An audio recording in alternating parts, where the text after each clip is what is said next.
ईमानदारी पूर्वक यदि आप व्यवहार करते हैं, ईमानदारी पूर्वक परिश्रम करते हैं, तो छोटी सी कुटिया में भी चैन की नींद आप सो सकते हैं। इसलिए कहते हैं, चैन मिले जो कुटिया में, ना महल न कोठी में, जरा खा के देखो बड़ा मजा मेहनत की रोटी में, जरा खा के देखो बड़ा मजा मेहनत की रोटी में। तो मेहनत की रोटी खाने में मन आनंद होगा, चैन की नींद सोएंगे। तो इसलिए भले धन थोड़ा हो, रुपये थोड़ा हो, मकान छोटा हो, भले आपके पास गाड़ी ना हो, पैदल चलना हो, लेकिन आप कभी झूठ बोल करके, कभी धोखा दे करके, कभी लूट खसोट करके धन को न लाएं। कीमती साड़ियाँ पहन लेंगे, गहना जेवर पहन लेंगे, लेकिन मन संतुष्ट नहीं हो पाएगा, और मन में संतोष नहीं, सुख नहीं, तो ये धन बेकार हो जाएगा, मकान बेकार हो जाएगा, गाड़ी बेकार हो जाएगी। और धर्म की कमाई में लगाना चाहिए।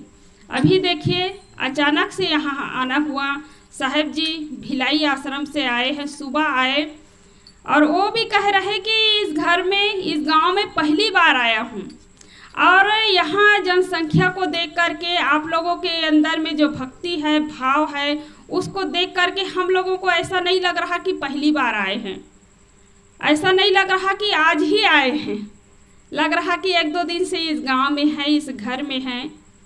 तो आप लोगों की भक्ति है, आप लोगों का व्यवहार है।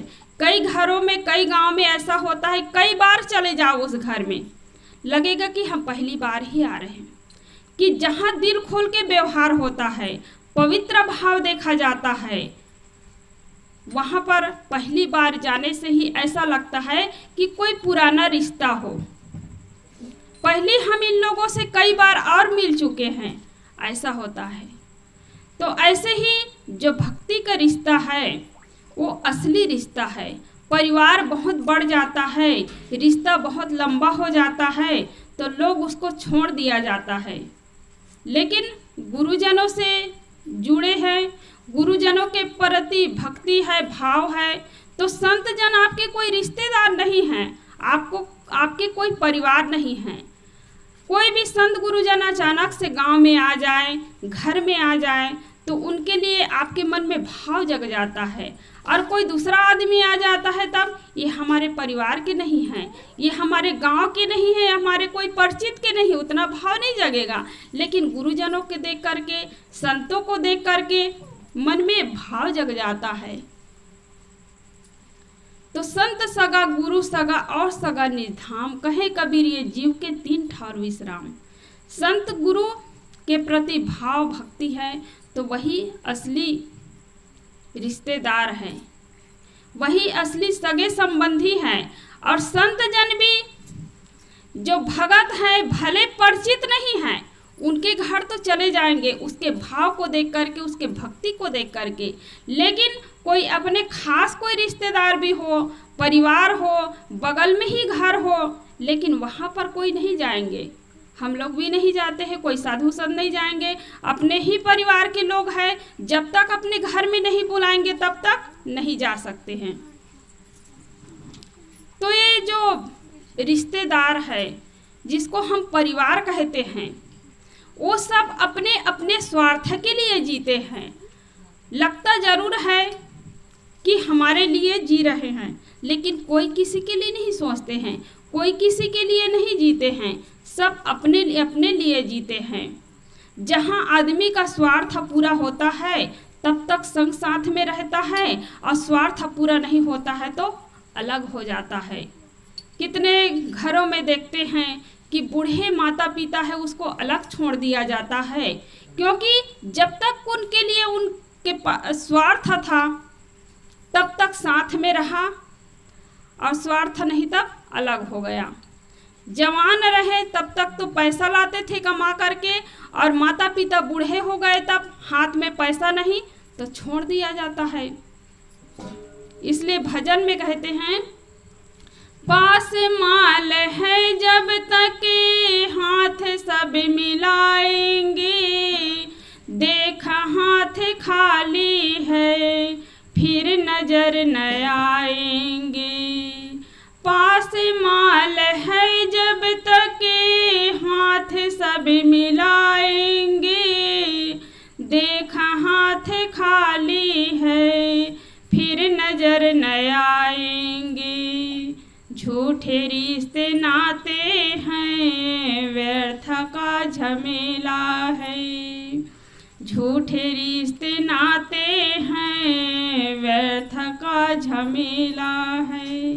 तो इस संसार के जो रिश्तेदार हैं वो झूठे ही हैं, अपने अपने स्वार्थ के लिए जी रहे हैं। तो हाथ जब खाली होता है तो छोड़ दिया जाता है, और हाथ में पैसे हैं, मुट्ठी में पैसे हैं, तब तक उसके साथ है, उसकी सेवा हो रही है, उसको लोग पूछते हैं।